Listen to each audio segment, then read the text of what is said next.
بسم اللہ الرحمن الرحیم۔ بہت بہت شکریہ آپ لوگوں کا کہ مجھے ٹائم دیا۔ جہاں تک سیکیورٹی کا تعلق ہے تو یہ تو ہم اس کے پرزور مذمت کرتے ہیں کہ یہ تو نہیں ہونا چاہیے، کیونکہ یہ سیاسی باتیں ہوتی ہیں۔ ٹھیک ہے، کوئی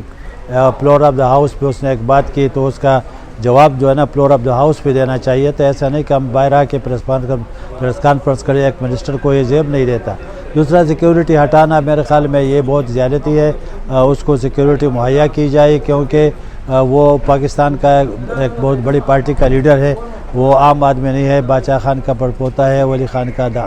نواز ہے، اور پھر پوتا ہے، پھر اس کے بعد جو ہے نا اسفندیار خان کا بیٹا ہے۔ تو میرے خیال میں ایک بہت بڑا خاندان اس کا، پاکستان کے لیے بہت بڑی قربانیاں ہیں ان کو، اور پاکستان کے بننے میں بھی، جو ہندوستان سے انگریز کو یہاں سے بھگانے میں بھی انہوں نے بہت بڑا کردار ادا کیا۔ 37 سال جیل میں گزارے۔ اس کے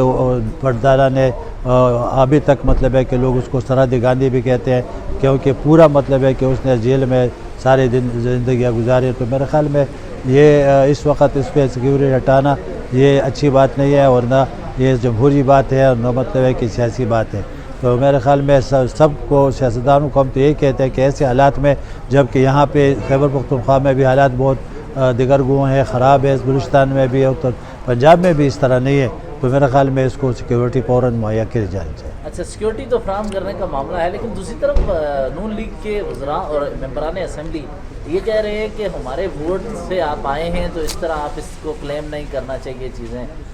جس طرح آپ دعوے کر رہے ہیں اور باتیں اس طرح نہیں کرنا چاہیے۔ یہ تو میں نے بتا دیا کہ سب سے اچھی بات یہ ہوگی کہ ابھی تک یہ کہتے ہیں کہ اسٹیبلشمنٹ کے تھرو آیا ہے، اس کے کندھوں پہ بیٹھ کر، یہ تو بات تو ختم ہو گئی، انہوں نے خود ختم کر دی۔ سیاسی لوگ جو ہوتے ہیں وہ بالکل آپ کمپرومائز بھی کرتے ہیں، بیٹھ کے ایک دوسرے کے ساتھ تعاون بھی کرتے ہیں، تو یہ تو کوئی آخری بات نہیں ہوتی سیاست میں، کوئی بھی آخری بات سیاست میں نہیں ہوتی، اس میں تو جو گٹھ جوڑ ہوتا ہے، تو یہ اچھی بات ہے، کیونکہ وہاں پہ ہمارے 4 ممبر تھے، اس نے مطلب ہے کہ ان کو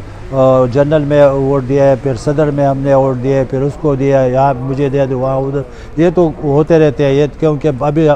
بغیر بلا مقابلے وہاں سے کیسے بن گئے۔ اگر ہمارا سینیٹر کھڑا ہوتا یا کوئی بھی بغیر یہ 4 ووٹوں کے اوپر کھڑا، تو پھر بھی وہ بغیر مطلب ہے کہ وہ سیدھا وہ نہیں آ سکتے تھے لوگ، لیکن یہ تو سیاسی باتیں ہوتے ہیں، سیاست میں آتے ہیں، اور اب اس طرح ہمیں خیبر پختونخوا میں پورا جو ہے لوگ آ گئے، تو اسی طرح پیپلز پارٹی نے اس کو ووٹ دیا، مسلم لیگ نون نے ان کو دیا، جنرل میں ان کو دیا، ابھی طلحہ محمود صاحب اور وہ 10 ووٹوں سے